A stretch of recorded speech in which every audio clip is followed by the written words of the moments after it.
We provide you the platform to turn your dreams into reality. Give wings to your aspirations with KR Mangalam University. तमाम जानकारी के लिए हमारे साथ हमारे सहयोगी पंकज मिश्रा जुड़े हुए हैं। पंकज, सबसे पहले जरा अपडेट दीजिए, मृतकों की संख्या में कितनी बढ़ोतरी हुई है और जो लोग गंभीर रूप से घायल हैं उनके हालात को लेकर जरा अपडेट दीजिए।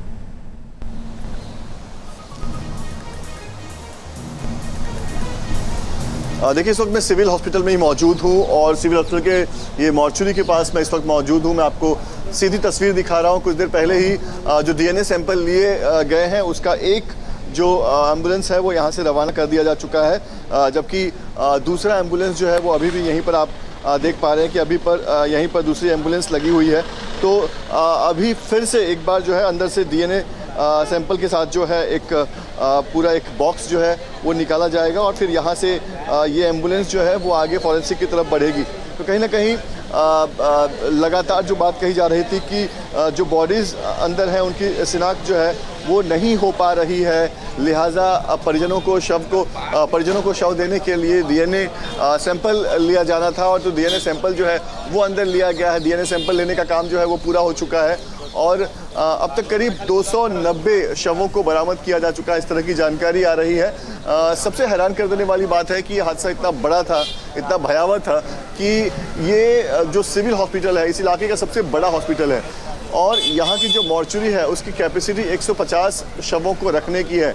लेकिन आपको बता दें कि इस बार ये त्रासदी इतनी बड़ी थी कि इस मॉर्चुरी में भी शवों को रखने की जगह नहीं है। दो अलग अलग मॉर्चुरी तैयार किए गए हैं, एक टेम्पररी, एक जो यहाँ पर आपको मैं दिखा रहा हूँ, और वहाँ पर जो है शवों को रखा गया है। डीएनए सैंपल्स कलेक्ट कर लिए गए हैं। परिवार के लोग जो दूर दराज रह रहे थे, चाहे वो इंडिया में थे, इंडिया से बाहर थे, उनके आने का सिलसिला जारी है क्योंकि उनका भी डीएनए सैंपल लिया जाएगा। आपको मैं सामने तस्वीर दिखाता हूँ। सामने जो बिल्डिंग आप देख रहे हैं ये बीजे हॉस्पिटल है और बीजे हॉस्पिटल में ये व्यवस्था की गई है कि जो परिजन आएंगे उनका डीएनए सैंपल जो है वो लिया जाएगा और फिर बाद में दोनों जो डीएनए होंगे उनको मैच किया जाएगा।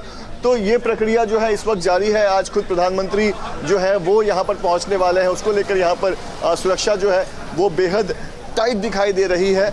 लेकिन सबसे हैरान जिस बात को लेकर होती है वो ये है कि ये जो सिविल हॉस्पिटल है ये करीब 2.5-3 किलोमीटर में फैला हुआ है और अस्पताल में आमतौर पर जब आप जाते हैं तो आपको इलाज मिल जाता है, लेकिन ये त्रासदी इतनी बड़ी तमाम तैयारियां लगातार की जा रही है पंकज, और जो परिवार वाले हैं वो भी लगातार वहां पर पहुंच रहे हैं। आता हूं मैं आपके पास, हमारे साथ हमारे सहयोगी सैयद आमिर भी लगातार जुड़े हुए हैं। सैयद, आप उस लोकेशन पे हैं जहां पर ये क्रैश हुआ, वहां पर इस वक्त कैसे हालात हैं? तमाम टीमें मौके पर मौजूद हैं, लगातार जांच की बात कही जा रही है।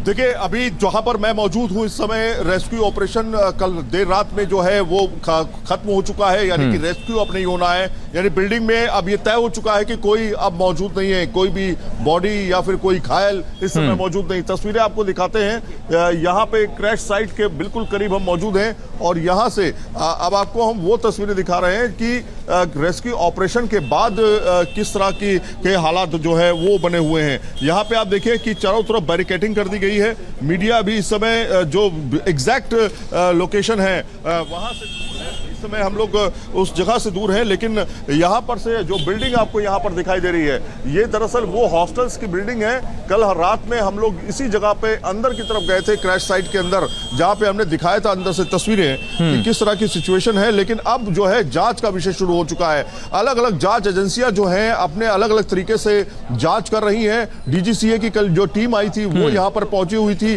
वो जांच कर रही थी। इसके अलावा एयरक्राफ्ट दुर्घटना जांच टीम जो है वो भी यहां पर आज पहुंचेगी, ऐसा बताया जा रहा है। अमेरिका ने खास तौर पे इस पे कहा है कि वो भी अपनी जांच में सहयोग करना चाहते हैं। तो इस तरह से अब जांच की प्रक्रिया जो है शुरू होगी। सवाल ये खड़ा होता है कि आखिर ये दुर्घटना हुई कैसे, और जो ये दुर्घटना हुई है इसके पीछे के कई कारण हो सकते हैं, उसको जांचने के लिए पूरे एरिया को कॉर्डन ऑफ कर दिया गया है, पूरे एरिया को सील कर दिया गया है। वहां पर तमाम पार्ट्स को जो है वो लिया जाएगा। और आपको तस्वीरें दिखाएं, यहाँ पे आपको हम तस्वीरें दिखाएं कि इस जगह से देखिए, इस पूरे इलाके में देखेंगे आप तो पूरी तरीके से पुलिस ने इसको प्रतिबंधित एरिया कर दिया है। यहाँ पे कोई आ जा नहीं सकता है, जो भी सिविलियंस हैं उनको यहाँ से हटा दिया जा रहा है। और अस्पताल का ये इलाका है, अस्पताल का इलाका है, और खासतौर पे ये बिल्डिंग जो इधर देख रहे हैं मेरे राइट हैंड साइड, यहाँ पे इम्पैक्ट हुआ था इस पूरे इलाके में।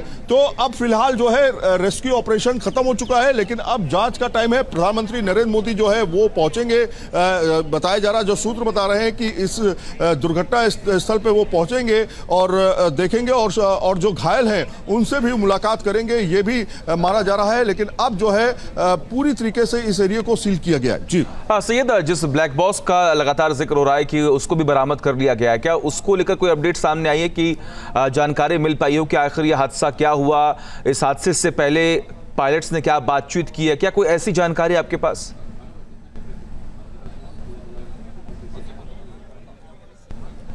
देखिए, अभी ब्लैक बॉक्स में क्या क्या जानकारी है वो अभी जांच का विषय है, उसमें अभी बहुत कुछ सामने नहीं आया है। लेकिन ये कहा जा रहा है कि जो ब्लैक बॉक्स है, चूंकि देखिए समय कितना था, कुछ ही सेकंड्स के अंदर ही प्लेन क्रैश हो गया। ब्लैक बॉक्स में दरअसल रिकॉर्डिंग होती है, उन अंतिम क्षणों की रिकॉर्डिंग होती है जिसमें बाकायदा ये पता चलता है कि आपस में कम्युनिकेशन क्या हो रहा था, यानी कि पायलट को पायलट एटीसी के बीच संपर्क क्या था, किस तरह की बातचीत हो रही थी, ये सारी कम्युनिकेशन जो है वो आपके ब्लैक बॉक्स में रिकॉर्ड होते हैं। तो वो आखिरी क्षण के जो बातें हैं वो क्या हुई थी वो नहीं अभी सामने आया। लेकिन हाँ, ये जरूर था कि अंतिम क्षण में जो पायलट थे उन्होंने मेडे मेडे मेडे चिल्लाया, और उसको वो बात जो है वो कहीं ना कहीं उसमें दर्ज हुई। लेकिन समय काफी कम था, यानी कि प्रक्रिया कितनी थी उसमें समय ही नहीं मिल पाया। प्लेन 1:38 पे उड़ता है और 1:40 पे ये दुर्घटनाग्रस्त हो जाता है।